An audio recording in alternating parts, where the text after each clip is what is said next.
Hello and welcome back. As you can see, I am standing on my massive pumpkin farm that has only just been started. We're not going to be building this in the video. We are going to be building this over on live streams on Twitch, so definitely head over there and follow me there if you're into that kind of thing. But for now, we need to head back to the castle because I have some work to do over there. So here we are back at the castle, and as you may have noticed in previous videos, it's kind of just floating in the air. And I don't think this little staircase would be quite enough to support this massive structure. So today we are building the support structure underneath it. And of course, it's going to be all enclosed, and we're going to do something on the inside, but we'll get to that after the support structure's in. So of course, we're going to do this over a time lapse, so let's get started.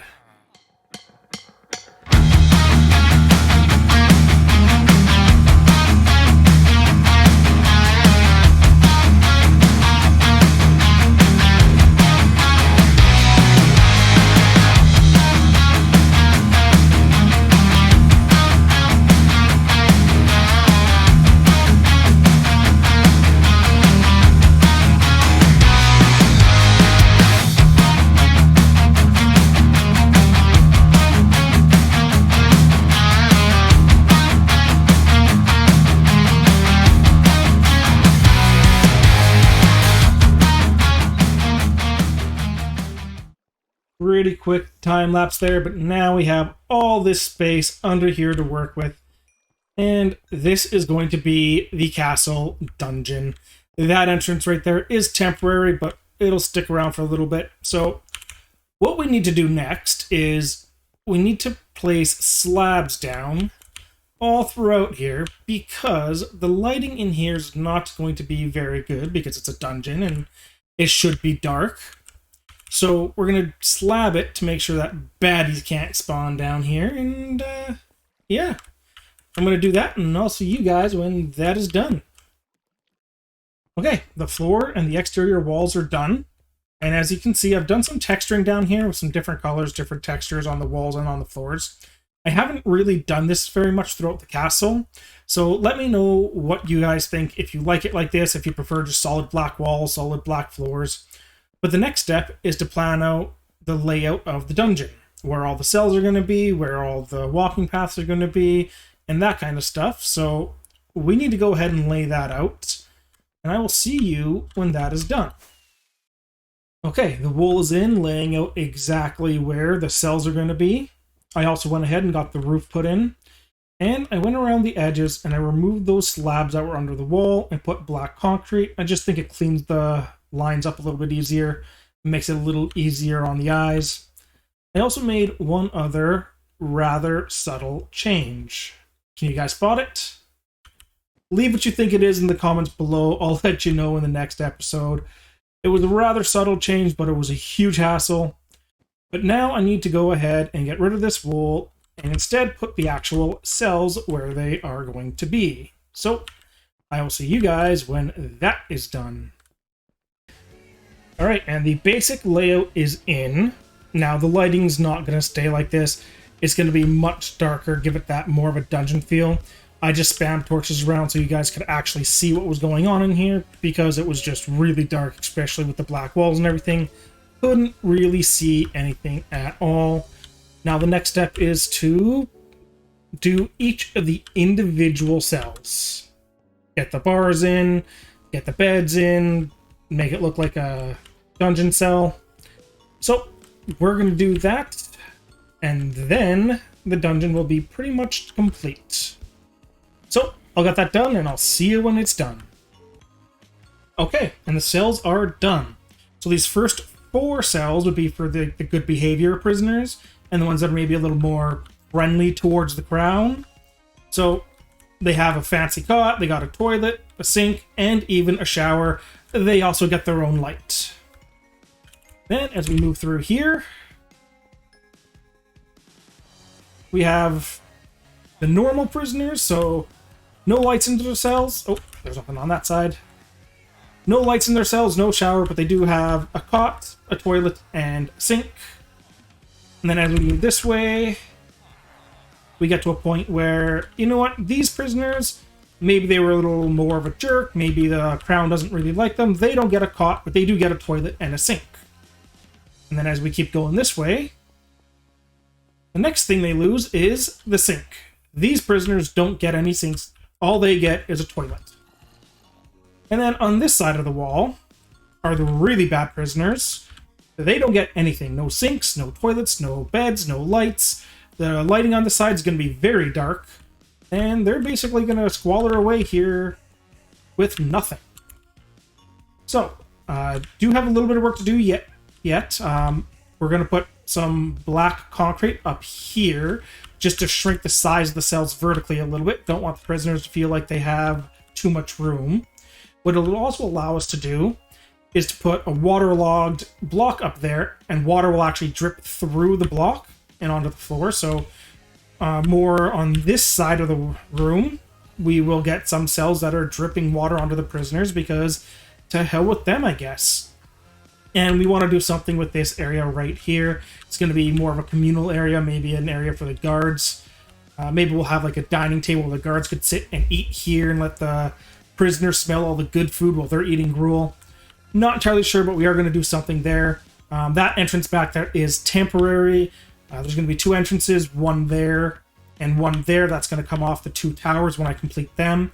And there's going to be iron doors there with buttons on the other side of this wall, so that even when the guards are down here, they don't have a way out until the next shift comes in. They would then hit that button and come in, and then the guards would have to leave at that same time. So, the prison isn't quite done yet, but I think we're close enough. Okay, with the dungeon in and the castle coming along nicely, I think it's time for some spring cleaning around the castle grounds. So, this is all coming out. This can stay for a little bit, probably just until I get a better setup over in my industrial area. All this dirt is going to come out. This was originally going to be a giant wheat farm, but I don't really need the wheat, so we're not going to go ahead and do that. Instead, this is all going to come out, and these two bamboo farms will stay until I get a bamboo and sugarcane farm over in my industrial area as well. And we're probably going to rip down those beehives over there. Since my bee farm is set up, I don't really need them for breeding anymore. And just do a little bit of general spring cleaning. So, I'm going to go ahead and do that, and, well, once again, I will see you guys when that is done. Alright, and there we have it. Spring cleaning is done. I got the dirt down, I've got the former villager trading center down, and I got rid of those beehives. So now, as I mentioned, I do want to get rid of this stuff, but I want to build farms over in the... that is completely full. So I got items going to waste up there because that is completely full. So we want to get a better chicken farm over in the industrial area, and a better bamboo and a sugarcane farm over in the industrial area. So let's go do that. Here we have the chicken farm version 2. So how this works is those guys will lay eggs. That hopper will direct them into that auto dispenser. The auto dispenser will fire them out into a glass block that is above the water stream. That water stream washes them down here, where, as you can see, when they're children, this water stream does absolutely nothing for them. Once they grow up, however, the water stream will carry them over into the lava, and then the lava will cook them, and I will get cooked chicken down here. So, with that done, I can now rip down the chicken farm over by my base and get that done for spring cleaning as well. So let's go do that. And this area is starting to look much nicer. We do still need to get a bamboo and sugarcane farm built up in the industrial area, but for now, this looks pretty neat. So we're going to head over back to the industrial area, and we're going to make sure the chicken farm is working the way it is intended to. And there we have it. The chicken farm is working as intended. As you saw, when they grow up, they get carried over, then they get cooked, and down here we have all the raw chicken, or cooked chicken, sorry, and we also have feathers that we'll have to dispose of, because we don't really need feathers all that much, although one of my Fletchers probably need that for a trade, so I should keep them. But now we're going to go ahead and build up a bamboo and sugarcane farm. Okay, and here we have the sugarcane and bamboo farm powered by a flying machine, and we're over at my industrial area. So I haven't actually powered this on yet. I've just finished building it. So if everything works properly, when I power this on, the flying machine should go all the way to the end and come all the way back. And if I've messed something up somewhere, the entire flying machine will break and I'll have to rebuild it. So fingers crossed, let's go. So far, we are looking good. And that flying machine has just hit the end and come all the way back, so we should be good. Make sure I broke the torch. Perfect. So that should come back and park itself. And there we are. It came back and it parked itself perfectly, almost like I am a Minecraft professional. So now we just gotta hook up the auto trigger for it, and then this farm is done.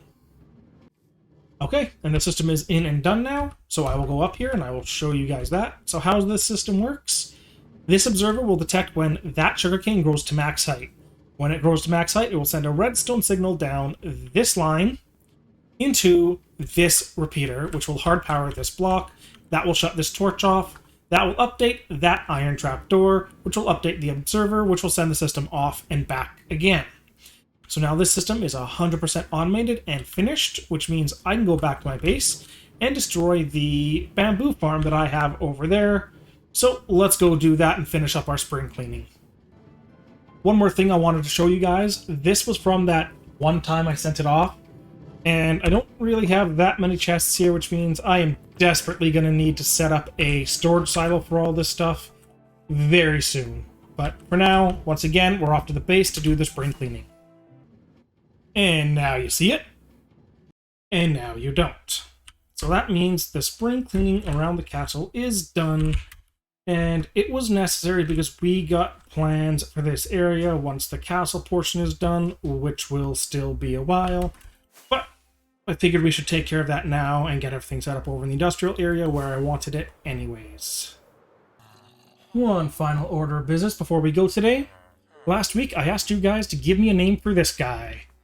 That is exactly what you guys did. Cletus the Cleric. So huge thanks to Twist the Night Away 69 for coming up with that one for me. Once again, guys, that is the end of the video here. Thank you for watching. I do hope you enjoyed it. If you did, consider giving it a like, subscribing for more, and I'll see you next time.